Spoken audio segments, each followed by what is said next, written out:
नमस्कार दोस्तों।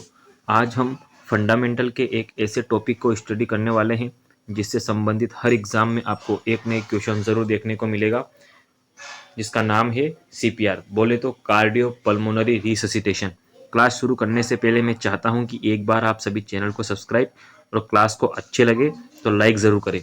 चलिए देखते हैं सीपीआर की फुल फॉर्म क्या होती है।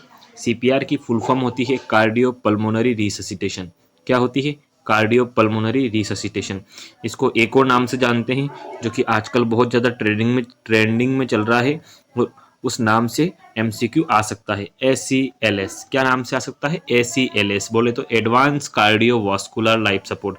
क्या बोलते हैं? Advance cardiovascular life support. इसको एक और नाम से जानते हैं बेसिक लाइफ सपोर्ट, BLS। क्या नाम से जानते हैं? एक और नाम से जानते हैं BLS। आप इमेज में स्पेशली देख रहे होंगे, आप इस इमेज में स्पेशली देख रहे होंगे कि ये जो आदमी है, एक आदमी खड़ा है और एक आदमी लेटा हुआ है। जो आदमी खड़ा है वो इस आदमी को सीपीआर दे रहा है। क्या दे रहा है? अपने दोनों हाथों से सीपीआर दे रहा है। तो ये जो है कि आदमी, इसके जो वाइटल्स ऑर्गन हैं ये अचानक से काम करना बंद कर देते हैं, इसको ऑक्सीजन की कमी हो जाती है, पेशेंट अनकॉन्शियस हो जाता है। उस कंडीशन में इसको क्या दे रहा है? सीपीआर दे रहा है। क्लियर है? तो आगे देखिएगा इसमें, यह क्या है? एक इमरजेंसी कंडीशन है। यह एक इमरजेंसी लाइफ सेविंग प्रोसीजर है जो पर्सन की ब्रीथिंग और सर्कुलेशन को सुचारू रूप से चलाने के लिए किया जाता है। किसको चलाने के लिए किया जाता है? जो पर्सन की ब्रीथिंग और सर्कुलेशन को सुचारू रूप से चलाने के लिए किया जाता है। It help to provide oxygen to all vital organ. CPR के द्वारा हम बॉडी के वाइटल्स ऑर्गन को ऑक्सीजन पहुंचाते हैं ताकि पेशेंट की कंडीशन जो है कि वो कॉन्शियसनेस में रहे और जो है कि उसके सभी वाइटल्स ऑर्गन को ऑक्सीजन पहुंचती रहे। क्लियर है यहाँ तक? चलिए हम देखते हैं कि हम किस पर्सन को सीपीआर देंगे, क्या क्या एलिजिबिलिटी होनी चाहिए, क्या इंडिकेशन होने चाहिए। हम एलिजिबिलिटी की बात करते हैं, मतलब कि मान लीजिए हम रास्ते चलते पेशेंट को तो सीपीआर नहीं देंगे, उसकी कुछ क्राइटेरिया होंगे, उसकी कुछ एलिजिबिलिटी होगी। तो इसमें देखिएगा आप लोग, एलिजिबिलिटी में देखिएगा कि यहाँ तो पेशेंट क्या है? अनरेस्पॉन्सिव है। मान लीजिए कि पेशेंट जो है कि अनरेस्पॉन्सिव है, कोई रेस्पॉन्स नहीं दे रहा है, वो ब्रीथिंग और पल्स जो है, उसकी जो ब्रीथिंग है और जो पल्स है वो क्या है? स्टॉप हो चुकी है। उस प्यूपिल जो है उसके डायलेटेड हो चुके हैं और पेशेंट पूरा क्या है? अनकॉन्शियसनेस है। पेशेंट पूरा क्या है? अनकॉन्शियसनेस है। तो इस स्थिति में हम सीपीआर देंगे। चलिए हमने जो है कि पेशेंट को आइडेंटिफाई कर लिया, कि पेशेंट अनरेस्पॉन्सिव है, तो हम सीपीआर देने के लिए कुछ सीक्वेंस होता होगा। तो हम सीक्वेंस की बात करते हैं सबसे पहले। तो सबसे पहले क्या? हम डिटरमाइन द अनकॉन्शियसनेस। हम सबसे पहले पेशेंट की अनकॉन्शियसनेस या कॉन्शियसनेस को डिटरमाइन करेंगे कि भाई ये सीपीआर की आवश्यकता है कि नहीं। इसके लिए हम क्या करेंगे? इसके लिए हम यहाँ से एक वेरी वेरी इंपॉर्टेंट क्वेश्चन बना था, जो कि कॉम्पिटिटिव एग्जाम का क्वेश्चन था। तो क्वेश्चन क्या बना था यहाँ पे कि the best method for assessing a respiration in a non responsive person. मान लीजिए कि आपने देखा कि एक पर्सन है वो बेहोश पड़ा है, तो आपने जाके देखा उसके कि इसका रेस्पिरेशन चालू है कि नहीं है। तो उसके लिए बेस्ट मेथड क्या है? आप उसके लिए क्या करेंगे? तो इसका राइट आंसर जो है वो जाएगा लुक, लिसन, केयरफुली लिसन करना है, श्वसन को केयरफुली लिसन करना है, उसको फील करना है। क्या? उसके चेस्ट जो है, उसके चेस्ट के मूवमेंट को फील करना है और रेस्पिरेशन को लिसन करना है। लेकिन यहाँ पे ऑप्शन में एक और दे रखा था कि कितना टाइम तक हम ये सभी चीज करेंगे, इस मेथड को कितने टाइम तक इस्तेमाल लेंगे। तो नो लॉन्गर देन 10 सेकंड। क्या? No longer than 10 second. 10 second से ज्यादा हम उसको नहीं करेंगे। अगर पेशेंट जो है कि अनकॉन्शियस, तो हम डायरेक्ट सीपीआर की प्रोसेस स्टार्ट कर देंगे। क्लियर है यहाँ तक? चलिए आगे देखते हैं। हमने रेस्पिरेशन चेक किया, पेशेंट अनकॉन्शियस है। उसके बाद हम जो सेकंड जो स्टेप होती है सीक्वेंस ऑफ सीपीआर की, उसमें हम क्या चेक करते हैं? उसमें हम पल्स चेक करते हैं। तो यहाँ देखिएगा कि assess the pulse for only 5 to 10 second. ये जो लाइन है कॉम्पिटिटिव एग्जाम की है माय डियर, कि हम पल्स को केवल 5 से 10 सेकंड के लिए जो है कि असेस करेंगे। ये बात एनक्लेक्स में क्लियरली मेंशन की गई है। क्लियर है। हम एक एक पॉइंट को यहाँ डिस्कस करेंगे जिससे कॉम्पिटिटिव एग्जाम में क्वेश्चन बनते हैं। हम सबसे पहले बात करेंगे इन्फेंट की, कि इन्फेंट में कौन सी पल्स जो है कि असेस करेंगे। सबसे पहले यहाँ देखिए, जो इन्फेंट है, इन्फेंट जो है कि किसको बोला गया है, 1 ईयर के बच्चे को क्या बोला गया है, इन्फेंट बोला गया है। क्लियर है। तो देखिएगा कि इन्फेंट में जो है कि कौन सी पल्स जो है कि असेस करेंगे। इन्फेंट में जो है कि ब्रेकियल या फिमोरल पल्स जो है कि हम असेस करेंगे। क्लियर है। आगे देखिएगा, हम चाइल्ड की बात करते हैं कि चाइल्ड में जो है कि कौन सी पल्स हम फील करेंगे। तो चाइल्ड हमने किसको बोला है, 1 to 7 ईयर के बच्चे को हमने चाइल्ड बोला है। किसको बोला है, 1 to 7 ईयर के बच्चे को हमने चाइल्ड बोला है। और चाइल्ड में देखिएगा हम फीमोरल पल्स को असेस करेंगे। मैंने इमेज में क्लियरली मेंशन किया है कि कहाँ पे फीमोरल पल्स होती है। यहाँ पे फीमोरल पल्स होती है, यहाँ पे कैरोटिड पल्स होती है, और यहाँ पे जो है कि ब्रेकियल पल्स होती है। हम अब एडल्ट की बात करते हैं कि एडल्ट में कौन सी पल्स फील करेंगे ड्यूरिंग सीपीआर देने से पहले। तो जो है कि अगर 8 साल से ऊपर का है तो उसको हम एडल्ट में मेंशन करेंगे। और इसमें जो है कि हम कैरोटिड पल्स को फील करेंगे। किसको हम फील करेंगे, कैरोटिड पल्स को। वेरी वेरी इंपॉर्टेंट चीज यहाँ पे याद रखिएगा, हम पल्स को जो है कि मोर देन 5 to 10 सेकंड कभी भी असेस नहीं करेंगे। 5 to 10 सेकंड ज़्यादा कभी भी असेस नहीं करेंगे। ये क्वेश्चन, ये लाइन कॉम्पिटिटिव एग्जाम की है माय डियर। क्लियर है। यहाँ पे एक चीज देखिएगा इंपॉर्टेंट, कि यदि हमको पल्स फील नहीं होती है तो हम उसके बाद क्या, कौन सा सीक्वेंस जो है कि परफॉर्म करेंगे, चेस्ट कंप्रेशन परफॉर्म करेंगे। इमरजेंसी नर्सिंग का एक क्वेश्चन बनता है कि अगर आपने पल्स को असेस किया और अगर पल्स जो है कि एब्सेंट आती है, देन नेक्स्ट प्रोसेस क्या होगा सीपीआर का, तो नेक्स्ट प्रोसेस क्या होगा, चेस्ट कंप्रेशन का होगा। क्लियर है। चलिए चलिए हम देखते हैं चेस्ट कंप्रेशन के बारे में, कि हम चेस्ट कंप्रेशन की साइट कौन कौन सी देखेंगे। सबसे पहले हम देखेंगे चेस्ट कंप्रेशन। तो जो है कि मेथड की बात करें हम, तो सबसे पहले हम देखेंगे एडल्ट के बारे में। सबसे पहले देने से पहले हम पेशेंट को पहले प्लेस करेंगे। ये जो प्लेसमेंट का है, प्लेसमेंट का इन्फेंट, चाइल्ड और एडल्ट के लिए, तीनों के लिए सेम रहेगा। और ये लाइन जो है कॉम्पिटिटिव एग्जाम की है। क्या है ये लाइन जो है कि कॉम्पिटिटिव एग्जाम की है, बाय मिस्टेक। इसमें देखिएगा सबसे पहले जो है कि पेशेंट को क्या करेंगे, फर्म एंड फ्लैट, कहाँ पे फर्म, कहाँ पे, सबसे पहले जो है कि पेशेंट को कहाँ पे, फर्म एंड फ्लैट सतह पर सुपाइन पोजीशन में निपटा देंगे। कौन सी, सुपाइन पोजीशन में निपटा देंगे। स्टाफ नर्स में पूछा गया एमसीक्यू है। कहाँ पूछा गया, स्टाफ नर्स में पूछा गया एमसीक्यू है कि प्लेसमेंट के लिए क्या करेंगे, तो पोजीशन देंगे हम सुपाइन, एंड जो सरफेस होनी चाहिए एकदम फर्म होनी चाहिए, कौन सी, फ्लैट होनी चाहिए। ये देखिएगा फर्म एंड फ्लैट पोजीशन पे इसको लेटाया गया है। तीनों में देखिएगा। क्लियर है। हम बात करते हैं इसकी सबसे पहले एडल्ट की, कि हम कंप्रेशन मेथड की बात करते हैं कि कंप्रेशन मेथड में एडल्ट में कौन से, कितने हाथ से देंगे, और चाइल्ड में कैसे देंगे, और इन्फेंट में कैसे देंगे। तो हम अगर एडल्ट की बात करें, अगर हम कंप्रेशन मेथड में अगर हम एडल्ट की बात करें तो उसमें क्या होगा, 2 हैंड। यहाँ पे मैंने क्लियरली मेंशन किया है इमेज में। इमेज में देखिए आप लोग कि ये जो लेडीज है, ये नर्स है, ये 2 हैंड के द्वारा कंप्रेशन दे रही है एडल्ट को। क्लियर है। अगर हम बात करें चाइल्ड की, अगर हम चाइल्ड की बात करें तो 2 या 1 हैंड, 2 या 1 हैंड। क्लियर है। इसमें देखिए इमेज में मैंने क्लियरली मेंशन किया है 2 या 1 हैंड। हम 2 हैंड से देंगे तो यही पोजीशन आएगी। क्लियर है।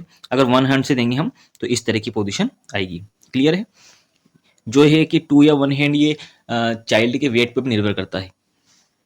नेक्स्ट देखिएगा इन्फेंट के अंदर कौन सी पोजीशन देंगे हम। इन्फेंट की अगर हम बात करें, अगर हम इन्फेंट की बात करें तो 2 फिंगर या 1 थंब, 2 फिंगर या 1 थंब। देखिए मैंने इमेज में क्लियरली मेंशन किया है या 2 फिंगर देंगे या फिर 1 थंब देंगे। 2 फिंगर की जगह हम 1 थंब दे देंगे। क्लियर है। चलिए अब हम नेक्स्ट देखेंगे कि कंप्रेशन की जो है कि साइट के बारे में हम डिस्कस करेंगे। चलिए हम कंप्रेशन साइट में देखते हैं कि हम एडल्ट में जो है कि साइट क्या चूज करेंगे। अगर हम एडल्ट की बात करें तो इसमें lower half of sternum between nipple lines and centre of the heart. मैंने इमेज में क्लियरली मेंशन की है ये बात माय डियर, मैंने इमेज में ये बात क्लियरली मेंशन की है। कहाँ पे, लोअर व हाफ ऑफ स्टर्नम, जो स्टर्नम है लोअर हाफ ऑफ स्टर्नम की जगह। क्लियर है। Between the nipple line, between the nipple line, between the nipple line and centre of the heart. कहाँ पे, यहाँ देखिए कहाँ पे होता है heart, and centre of the heart. Clear है। तो इसमें देखिएगा lower half of sternum between the लिपर, ये की यही लाइन एग्जाम में छपेगी और आपको ये का यही आंसर देना है। इसमें कोई भी फेरबदल नहीं होगा इस चीज में। क्लियर है। हम चाइल्ड की बात करें अगर तो चाइल्ड में भी सेम एज एडल्ट होगा। क्या होगा? सेम एज एडल्ट होगा। लेकिन अगर हम यहाँ पे इन्फेंट की बात करें तो यहाँ पे क्या होगा? Just below the nipple line. मैंने इमेज में क्लियरली मेंशन किया है, देखिएगा आप लोग कि इसमें जो है जो ये दो उंगली है ये कहाँ पे है? जस्ट बिलो, ये निप्पल लाइन है, इस निप्पल लाइन के जस्ट बिलो है, तो just below the nipple line. ठीक है, क्लियर है। चलिए हम आगे देखते हैं कंप्रेशन की डेप्थ के बारे में। चलिए अब हम बात करते हैं कंप्रेशन डेप्थ के बारे में। क्या? कंप्रेशन डेप्थ के बारे में बात करते हैं हम। कंप्रेशन डेप्थ जो है कि एज के अकॉर्डिंग अलग होती है। अगर हम एडल्ट की बात करें तो इसमें कितना होगा? इसमें 2 इंच होगा। अगर हम चाइल्ड की बात करें तो इसमें भी सेम एज एडल्ट होगा। क्या होगा? सेम एज एडल्ट होगा। लेकिन घुमाव फिर अदा क्वेश्चन बनता है कि अगर हम चाइल्ड की बात, इन्फेंट की बात करें तो यहाँ पे कितना होगा? 1.5 इंच होगा। यहाँ पे कितना होगा? 1.5 इंच होगा। क्लियर है। हम बात करते हैं कंप्रेशन एंड वेंटिलेशन रेशियो कि कितनी बार चेस्ट कंप्रेस करना है और कितनी बार ब्रीथिंग देनी है माउथ टू माउथ। क्लियर है। तो इसमें देखिएगा compression and ventilation ratio. If rescuer, यदि सीपीआर देने वाला आदमी एक है, रेस्क्यूर का मतलब यहाँ पे है, मैंने मेंशन किया है क्या है कि अगर क्या है सीपीआर देने वाले पर्सन को क्या बोलते हैं? हम रेस्क्यूर बोलते हैं। अगर वह आदमी एक है तो हम इसमें 30 चेस्ट कंप्रेशन देंगे और 2 ब्रीथिंग देंगे। क्या देंगे? 30 कंप्रेशन देंगे और 2 ब्रीथिंग देंगे। क्लियर है। लेकिन यहीं पे देखिएगा यदि आदमी 2 है तो इसमें देखिएगा मैंने मेंशन किया है कि एडल्ट है। अगर सीपीआर देने वाले आदमी 2 है और जो पेशेंट है वो एडल्ट है तो उसमें चेस्ट कंप्रेशन 30 देंगे और ब्रीथिंग जो है कि 2 देंगे। लेकिन अगर पेशेंट इन्फेंट या चाइल्ड है तो उसमें जो है कि 15 कंप्रेशन देने के बाद 2 ब्रीथिंग देना नेसेसरी होगा। 15 कंप्रेशन देने के बाद 2 ब्रीथिंग देना नेसेसरी होगा। क्लियर है। अब हम बात करते हैं कि एयरवे की बात करते हैं। हमने जो फर्स्ट बात की थी सीपीआर के असेसमेंट में, वो सबसे पहले हमने बात की थी। क्या बात की थी? हमने सबसे पहले उसमें बात की थी कि डिटरमाइन द कॉन्शियसनेस। उसके बाद हमने देखा पल्स का असेस किया, चेस्ट कंप्रेशन किया। फिर उसके बाद हम देखेंगे 4th नंबर पे आएगा ओपन एयरवे। क्लियर है। हम हर चीज को सीक्वेंस से पढ़ रहे हैं। ओपन एयरवे में देखिएगा, ओपन एयर में हम बात करें तो जो ओपन एयरवे है हम कैसे 2 मेथड के द्वारा इस्तेमाल में लेते हैं। 2 मेथड के द्वारा हम ओपन एयरवे को ओपन करते हैं। क्लियर है। जो नंबर 1 मेथड देखिएगा, इसमें नंबर 1 मेथड कौन सा है? Head tilt and chin lift method. मैंने इमेज में स्पेशली मेंशन किया है माय डियर। देखिएगा ये हेड है, टिल्ट है एंड चिन लिफ्ट मेथड है। क्लियर है। ये इमेज देखिएगा आप लोग। इसमें मैंने क्लियरली मेंशन किया है कि इसमें पेशेंट के हेड को पीछे की तरफ झुका के, हमने पेशेंट के हेड को पीछे की तरफ झुका दिया है एंड चीन को आगे दिख नहीं रहा आपको, एंड चीन को फोरहेड पर आगे की तरफ प्रेशर लगाकर एयरवे को ओपन करते हैं। ये देखिएगा फोरहेड पर आगे की तरफ प्रेशर लगाकर एयरवे को ओपन करते हैं। और उसके बाद क्या करते हैं? मैंने क्लियरली यहाँ मेंशन किया है कि give 2 effective breath at 1 second 1 breath. Clear है। चलिए मैंने एक चीज और कॉम्पिटिटिव एग्जाम की यहाँ लाइन मेंशन की है माय डियर। देखिएगा, सॉरी बाय मिस्टेक, मैंने एक और लाइन मैंने पे मेंशन की है, वेरी वेरी इंपॉर्टेंट है कि यह जो मेथड है, इस मेथड को हम स्पाइनल कॉर्ड और नेक इंजरी वाले पेशेंट में इस्तेमाल में नहीं लेंगे। इस मेथड को हम स्पाइनल कॉर्ड और नेक इंजरी वाले पेशेंट में इस्तेमाल में नहीं लेंगे। क्लियर है। वेरी वेरी इंपॉर्टेंट लाइन है एग्जाम की दृष्टि से। नेक्स्ट जो मेथड है एयरवे को ओपन करने का, वो देखिएगा जो थ्रस्ट मैनूवर। क्या है? जो थ्रस्ट मैनूवर। ये हमने इसमें मेंशन किया है, पिक्चर में देखिएगा आप लोग, इमेज में क्लियरली मेंशन किया है मैंने। देखिएगा इस प्रकार से जो है कि लिप्स के दोनों तरफ जो है कि दबाव लगाकर एयरवे को ओपन किया जाता है। क्लियर है। मैंने इमेज में स्पेशली मेंशन किया है। तो इसमें देखिएगा कि इस मेथड को ओनली नेक इंजरी और एक्सीडेंटल पेशेंट में इस्तेमाल में लिया जाता है। क्लियर है। चलिए आगे हम देखेंगे। हमने देख लिया है कि एयरवे को किस प्रकार से ओपन करते हैं। उसके बाद हम आगे की जो ये चौथी प्रोसेस थी एयरवे को ओपन करने की, हमने एयरवे को ओपन कर दिया है।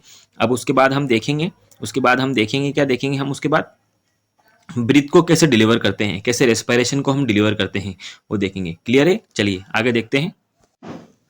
हम ब्रीथ को डिलीवर करने की बात करते हैं तो ब्रीथ को डिलीवर करने के लिए सबसे पहले क्या करता है कि nose pinch the nostril and give mouth to mouth breathing. हम नोज को जो कि पिंच करेंगे, नोज को पिंच करने के बाद माउथ से या जिस भी मेथड से हम रेस्पिरेशन दे रहे हैं, चाहे वो जो थ्रस्ट मैनोवर हो या held chilled chill lift method हो, उसके द्वारा हम जो भी मेथड इस्तेमाल ले रहे हैं, सबसे पहले हम क्या करेंगे कि नोस्ट्रिल को पिंच करेंगे और माउथ टू माउथ रेस्पिरेशन देंगे। क्लियर है? हम ब्रीथ को कितना डिलीवर करेंगे तो हम 1 ब्रीथ हर 2 से सेकंड में दे, 2 से 3 सेकंड में एक ब्रीथ देंगे। और ब्रीथ रेट क्या होनी चाहिए, 20 से 30 ब्रीथ रेट होनी चाहिए। 1 मिनट में हमको 20 से 30 ब्रीथ देनी है। क्लियर है यहाँ तक आप लोगों को कि हमको कितनी, अगर हम विदाउट चेस्ट कंप्रेशन अगर ब्रीथिंग दे रहे हैं तो अगर हम विदाउट के, जैसे आगे मैंने मेंशन किया है कि if rescue deliver breathing without chest compression then give 10 to 12 breath per minute. Very very important है एग्जाम की दृष्टि से। क्लियर है? ये क्वेश्चन नोटसेट में पहले पूछा गया है कि अब मान लीजिएगा कि अगर rescue chest compression without chest compression अगर ब्रीथिंग डिलीवर करता है तो ब्रीथ रेट कितनी होनी चाहिए, तो इसमें ब्रीथ रेट जो होनी चाहिए 10 to 12 पर मिनट होनी चाहिए। क्लियर है? 5 से 6 सेकंड के अंदर एक ब्रीथ डिलीवर कर देनी चाहिए। यहाँ पे मैंने क्लियरली मेंशन किया है, देखिएगा आप लोग कि क्या किया है कि 5 से 6 सेकंड 5 to 6 सेकंड के अंदर जो है कि एक ब्रीथ डिलीवर कर देनी है। अगर फुल मिनट की बात करें, अगर 1 मिनट की बात करें तो 1 मिनट के अंदर 10 से 12 ब्रीथ उसको डिलीवर करनी है। क्लियर है यहाँ तक? चलिए आगे देखते हैं हम। इसमें आगे देखते हैं हम कि हम माउथ टू माउथ रेस्पिरेशन देकर कितना परसेंट O2 दे देते हैं। तो मैंने स्पेशली यहाँ मेंशन किया है कि हम माउथ टू माउथ ऑक्सीजन या ब्रीथ देकर हम 16% कितना 16% O2 डिलीवर कर सकते हैं। क्लियर है? हम बात करते हैं एक्टिवेट इमरजेंसी मेडिकल सर्विसेज की, कि हम मेडिकल सर्विसेज को किस किस पे इन्फॉर्म करेंगे। फर्स्टली हम क्या करेंगे तो उसमें देखिएगा मैंने यहाँ पे क्लियरली मेंशन किया है कि अगर एडल्ट है तो सबसे पहले हम क्या करेंगे, फोन लगाएंगे। क्या करेंगे, phone first and give 5 cycle of CPR। पहले फोन लगा देंगे, उसके बाद 5 साइकिल ऑफ CPR देंगे। यहाँ पे एक चीज ध्यान रखिएगा कि हम स्टॉप कब करेंगे, हम स्टॉप की बात करें तो स्टॉप करेंगे हम कि जो मेडिकल सर्विसेज है, जब तक कि मेडिकल सर्विसेज वहां तक नहीं पहुंच जाती तब तक हम स्टॉप नहीं करेंगे। अगर हम इन्फेंट और चाइल्ड की बात करें तो इसमें पहले क्या करेंगे, first complete 5 cycle of CPR। क्या करेंगे, first complete 5 cycle of CPR then last call, उसके बाद हम फोन कॉल करेंगे। क्लियर है? चलिए आगे देखिएगा कॉम्प्लिकेशन ऑफ CPR। अगर हम कॉम्प्लिकेशन ऑफ CPR की बात करें तो इसमें आप लोग देखिएगा मैंने क्लियरली मेंशन किया है कॉम्प्लिकेशन ऑफ CPR में कि रिब्स फ्रैक्चर की बात करें। रिब्स फ्रैक्चर जो होता है कि मोस्ट कॉमन कॉम्प्लिकेशन होता है।